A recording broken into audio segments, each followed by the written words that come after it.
અમરેલીમાં બે સિંહ બાળના મોતથી હડકંપ મચી ગયો છે। કાંકવદર સીમમાં 28 જુલાઈએ બે સિંહ બાળના શંકાસ્પદ રીતે મૃત્યુ થયા, ત્યારે સિંહ બાળના ભેદી રોગચાળાની આશંકા જોવામાં આવી રહી છે। બે સિંહ બાળના મૃત્યુ બાદ 9 સિંહને રેસ્ક્યુ કરવામાં આવ્યા છે અને આ સાથે જ એક સિંહણનું પણ રેસ્ક્યુ કરાયું છે। વધુ વિગતો મેળવીએ સંવાદદાતા હરીશ ખુમાણ આપણી સાથે જોડાઈ ચૂક્યા છે।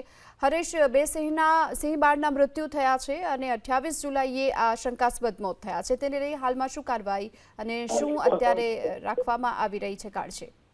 બિલકુલ, દેશની શાન ગણાતા સાવજ ઉપર ફરી સંકટ આવ્યું છે। ત્યારે જાફરાબાદ તાલુકાના કાંકવદર સિંહ વિસ્તારમાં સિંહોના રેસ્ક્યુ ઓપરેશન હાથ ધરવામાં આવી રહ્યા છે। 9 સિંહ બાળ અને એક સિંહણને પાંજરે પૂરવામાં આવ્યા છે। ત્યારે સિંહ બાળની હાલત અત્યંત નાજુક છે। ત્યારે બે સિંહ બાળના 28 તારીખના રોજ મોત થયા છે। ત્યારે બંને સિંહ બાળના મોત થતા સિંહ પ્રેમીમાં એક રોષ જોવા મળી રહ્યો છે। ક્યાંક ને ક્યાંક જે સિંહ બાળ અને સિંહ બાળમાં ભેદી રોગચાળો આવ્યો હોય તેવું હાલ આશંકા સેવાઈ રહી છે। ત્યારે પાલિતાણા શત્રુંજી ડિવિઝન હેઠળ આવતી જાફરાબાદ રેન્જમાં વન વિભાગ હાલ અત્યારે દોડતું થયું છે। જાફરાબાદ તાલુકાના રેવન્યુ વિસ્તારમાં માઇન્સ વિસ્તારના ઉદ્યોગમાં વસવાટ કરતા સિંહોના સ્કેનિંગ પણ હાથ વન વિભાગ દ્વારા શરૂ કરવામાં આવ્યા છે। ત્યારે હાલ વન વિભાગ દ્વારા તપાસનો ધમધમાટ શરૂ કર્યો છે। ત્યારે સિંહ બાળના વન વિભાગ સેમ્પલ લેશે અને એનિમલ ડોક્ટરની ટીમ હેલ્થ અંગે ચકાસણી કરશે। ત્યારે આજે અમરેલી જિલ્લો એશિયાટિક સિંહો માટેનો ગઢ ગણવામાં આવે છે। ત્યારે